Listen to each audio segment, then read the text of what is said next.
Yeah. Thanks, Jake.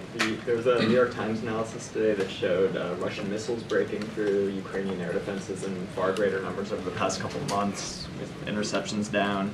At the same time, there's this apparently, Russian forces gathering and surging on this new front in the north. Is any of this the result of delays in getting arms to the Ukrainians, or what accounts for this turn? So part of it is the fact that Russia has continued to push the envelope in terms of just the brutality and intensity of its campaign. It has sought more targets across a wider range of Ukraine, most of them civilian, frankly, trying to destroy the Ukrainian electricity grid with an even greater determination this year than they had last year. Part of it is about the need for us, the United States and our coalition of countries, to surge yet more air defense in so that Ukraine has it.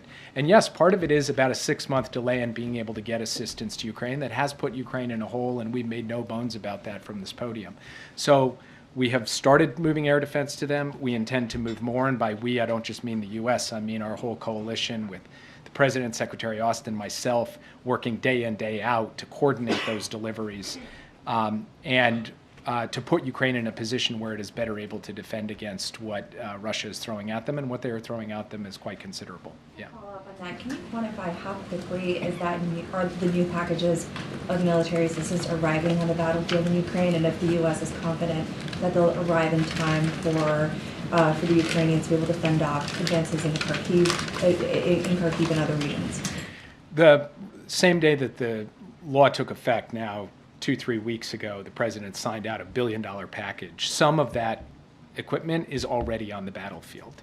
On Friday, he signed out another package. Some of that equipment will get onto the battlefield this week. Now, some of it has a longer lead time in terms of our ability to ship it, organize it, and get it in. So I don't want to suggest that all $1 billion worth of equipment is on the battlefield. But what you will see is a steady flow week by week. It's not like we've got to wait well out into the future before stuff starts getting delivered. And we are going to have another, what we call PDA, Presidential Drawdown Authority package, just in the coming days, because we're trying to really accelerate the tempo of the deliveries, recognizing, as I said before, the delay put Ukraine in a hole, and we're trying to help them dig out of that hole as rapidly as possible. PDAs every week now, or even faster? How we do the drawdown is a little bit less of the central issue than what the size of it is and what the sequence of actual deliveries are. So I'm not going to suggest that there'll be a drawdown every week. What I am going to suggest is that the level of intensity being exhibited right now in terms of moving stuff is at a 10 out of 10. I spoke this morning along with Secretary Austin and Chairman Brown with our counterparts in Ukraine, General Syrskyi, Minister Umerov, and Andriy Yermak.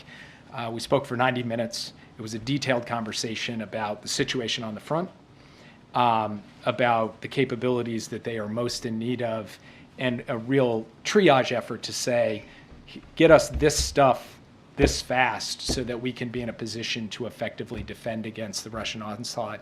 And so at the highest levels in our government, we are engaged with the highest levels of theirs to be able to ensure that we're doing everything humanly possible, both ourselves and our allies who are surging equipment as well, to get it there to the front lines. Follow up on Israel.